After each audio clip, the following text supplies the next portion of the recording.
Pelo sinal da Santa Cruz, vai-nos Deus, nosso Senhor, dos nossos inimigos, do Pai, do Filho e do Espírito Santo. Amém. Que a paz de nosso Senhor Jesus Cristo, e o amor de Maria Santíssima e o fogo do Espírito Santo esteja com vocês, meus irmãos e minhas irmãs, neste dia 19 de janeiro de 2026. Seja bem-vindo, meu irmão, seja bem-vindo, minha irmã, a esse canal, a qual fazemos a leitura diária da Palavra de Deus. Hoje, capítulo 11 dos Atos dos Apóstolos. Já peço que você vai deixando separado aí na sua Bíblia para estar acompanhando comigo essa leitura. Também peço que você curta, comente, compartilhe, ative o sininho para receber mais notificações, convide mais pessoas para serem edificadas pela Palavra de Deus. E já vamos clamar sobre nós, sobre esse momento, a presença do Espírito Santo. Pedir que o Espírito Santo nos conduza, nos dê sabedoria, nos dê entendimento para que a graça de Deus aconteça em nossa vida. Vinde, Espírito Santo, e enchei os corações dos vossos fiéis, e acendei neles o fogo do vosso amor. Enviai o vosso Espírito, e tudo será criado, e renovareis a face da terra. Oremos, ó Deus, que instruísse os corações dos vossos fiéis com a luz do Espírito Santo.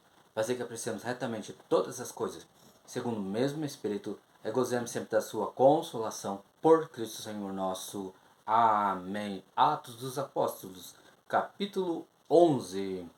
Os apóstolos e os irmãos da Judéia ouviram dizer que também os pagãos haviam recebido a palavra de Deus.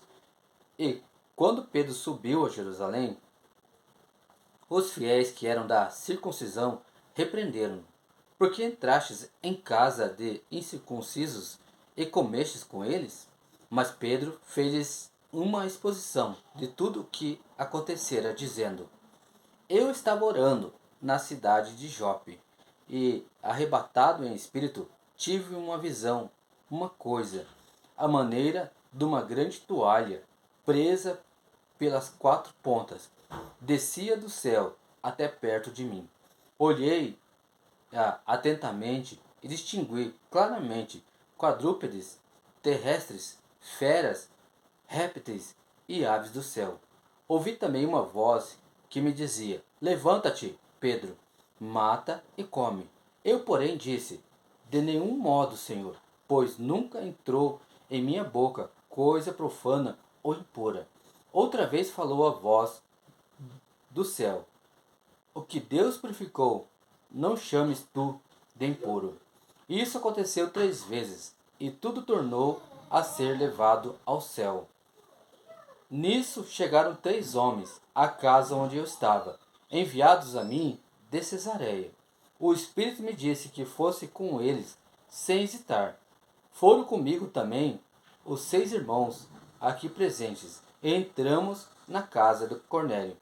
Este nos referiu então como em casa tinha visto um anjo diante de si, que lhes dissera: Envie alguém a Jope e chama Simão, que tem por sobrenome Pedro. Ele te dirá as palavras pelas quais serás salvo, tu e toda a tua casa. Apenas comecei a falar, quando desceu o Espírito Santo sobre eles, como no princípio descera também sobre nós. Lembrei-me então das palavras do Senhor, quando disse: João batizou em água, mas vós sereis batizados no Espírito Santo. Pois, se Deus lhe deu a mesma graça que a nós, que cremos no Senhor Jesus Cristo, com que direito me oporia eu a Deus? Depois de terem ouvido essas palavras, eles se calaram e deram glória a Deus, dizendo: Portanto, também aos pagãos concede Deus o arrependimento, que conduz à vida.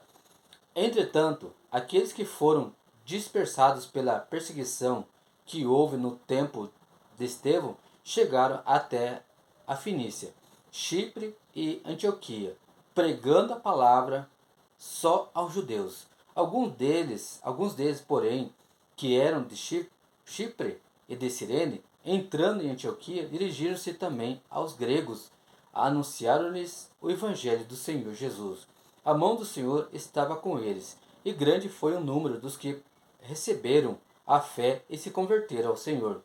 A notícia dessas coisas chegou aos ouvidos da igreja de Jerusalém. Enviaram então Barnabé até Antioquia. Ao chegar lá, alegrou-se vendo a graça de Deus, e a todos exortava a perseverar no Senhor com firmeza de coração, pois era um homem de bem e cheio do Espírito Santo e de fé. Assim, uma grande multidão uniu-se ao Senhor. Em seguida, partiu Barnabé para Tarso, à procura de Saulo. Achou-o e levou-o para Antioquia. Durante um ano inteiro, eles tomaram parte nas reuniões da comunidade e instruíram grande multidão, de maneira que, em Antioquia, é que os discípulos pela primeira vez foram chamados pelo nome de cristãos. Por aqueles dias, desceram alguns profetas de Jerusalém a Antioquia. Um deles, chamado Ágabo, levantou-se e deu a entender, pelo Espírito Santo, que haveria uma grande fome em toda a terra. Esta, com efeito, veio no reinado de Cláudio. Os discípulos resolveram, cada um conforme as suas posses, enviar socorro aos irmãos da Judéia. Assim o fizeram e o enviaram aos anciãos por intermédio de Barnabé e Saulo. Palavra do Senhor, graças a Deus. Deus abençoe, meu irmão. Deus abençoe, minha irmã. Pai, do Filho e do Espírito Santo. Amém.